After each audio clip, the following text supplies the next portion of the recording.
dipersembahkan oleh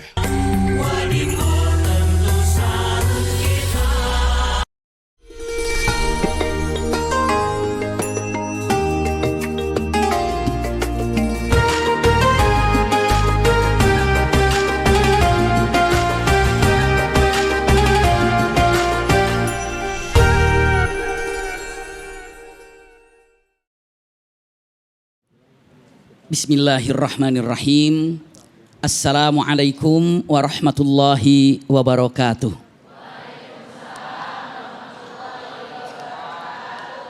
Alhamdulillahirabbil alamin wa bihi nasta'inu ala umurid dunya waddin.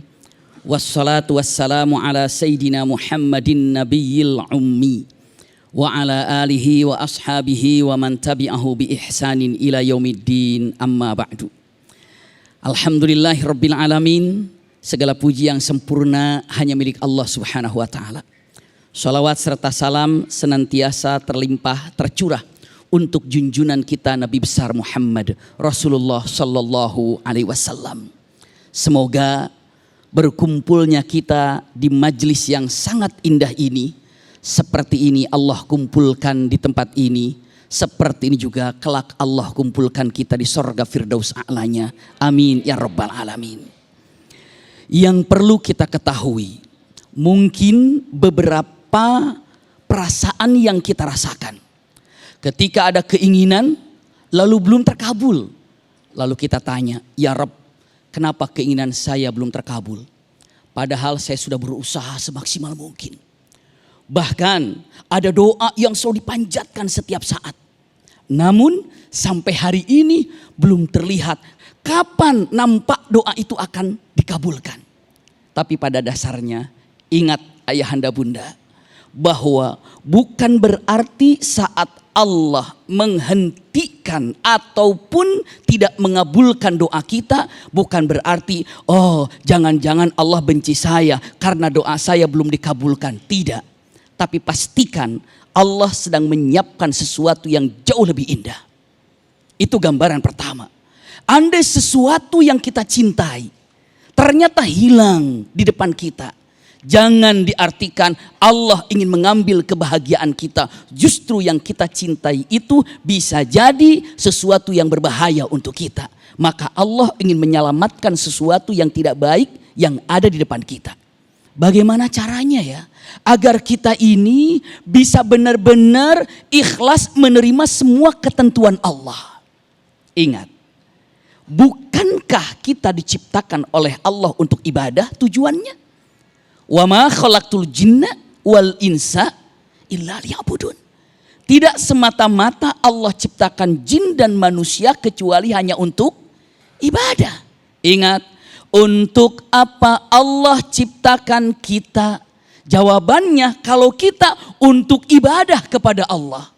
Lalu pertanyaan yang kedua yang harus kita pun tanyakan kepada Allah. Ya Allah, jika Engkau ciptakan kami, tugas kami untuk ibadah, terus Engkau ciptakan kami, Engkau akan diapakan kami ini?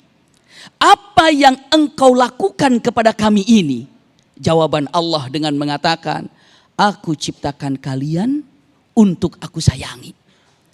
Aku ciptakan kalian untuk aku cintai. Ini kata siapa? Allah. Allah yang mengatakan itu. Simpan baik-baik kalimat yang indah tapi mengerikan. Ada sebuah hadis yang sangat-sangat luar biasa.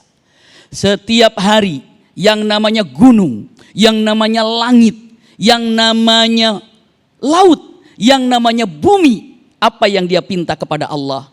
Bunda, ayahanda, tahu apa yang dipinta? Yang dipinta adalah, ya Allah, kata langit, izinkan aku untuk menjatuhkan tubuhku kepada manusia yang ada di bumi. Allah tanya kenapa? Karena aku sudah muak melihat manusia. Aku sudah melihat manusia yang mana Engkau turunkan rahmat-Mu kepadanya. Engkau berikan nikmat yang bertubi-tubi. Engkau berikan rahmat-Mu. Engkau berikan rizki. Tapi apa yang mereka lakukan? Mereka maksiat. Mereka tidak ingat kepada Allah. Mereka melupakan kepada Allah. Izin ya Allah, aku adalah langit, ingin menumpahkan tubuhku untuk menghancurkan manusia. Siapa yang bilang begitu? Langit. Belum diam, langit langsung berbicara. Gunung, ya Allah aku gunung, ingin menghancurkan manusia. Kenapa? Muak melihat sifat manusia. Kau berikan nikmat tapi mereka menaikkan maksiat ke atas. Belum selesai bicaranya gunung, bumi bicara. Aku pun sudah muak melihat manusia. Di atasku dia maksiat, di atasku dia berdusta, di atasku dia ini tidak menjalankan perintahmu. Ingin rasanya aku belahkan daripada bumi ini dan aku telan manusia semuanya. Laut pun tidak mau kalah, Bunda. Apa kata laut? Ya Rabb, aku juga ingin menumpahkan dari semua air yang ada di lautan. Kenapa? Muak melihat manusia. Semua menunggu jawaban itu. Ternyata apa yang diucapkan oleh Allah, lihat kata-katanya. Wahai kalian yang meminta kepadaku untuk menghancurkan manusia. Saya mau bertanya, siapa yang menciptakan mereka? Jawabannya, Allah. Lalu Allah katakan dengan kata-kata yang sangat indah, lau khalaqtumuhum la rahimtumuhum. Kalau kalian yang menciptakannya, pasti kalian akan menyayanginya. Karena aku yang menciptakan manusia, maka aku yang menyayanginya. Maka semua apa yang diatur oleh Allah kepada kita, pastikan semua itu karena cinta Allah, bukan karena benci Allah. Ingat, Allah yang maha tahu kehidupan kita yang terbaik seperti apa. Karena kalau kita mungkin hanya membuka satu lembar kehidupan, tapi Allah maha tahu lembaran-lembaran kehidupan kita yang akan datang itu seperti apa. Maka yakinkan, simak dan camkan baik-baik di dalam hati kita. Apapun yang Allah berikan, pasti itu baik buat kita. Namun apapun yang kita inginkan, belum tentu baik buat kita. Bukankah Al-Quran dengan tegas mengatakan kata-kata yang sangat indah? Apa coba? Semua sering mendengarnya. Kalimatnya asa an takrahu syai'an wa huwa khairul lakum. Bisa jadi yang engkau tidak sukai justru itu terbaik buat kalian. Wa asa an tuhibbu syai'an. Bisa jadi sesuatu yang kau cintai justru ini buruk buat kalian. Karena apa? Allah Maha Rahman, Maha Rahim, mustahil Allah memberikan yang namanya kesedihan kepada kita untuk menyakiti kita. Tapi justru kesedihan yang dirasakan untuk mengangkat derajat kita karena Allah mencintai kita. Semua pernah dalam keadaan gundah gulana. Tapi ingat, Allah sudah katakan, la yukallifullahu nafsan illa wus'aha. Apapun yang bunda ayahanda rasakan, mustahil. Ulangi lagi saya sampaikan, mustahil di luar kekuasaan kita.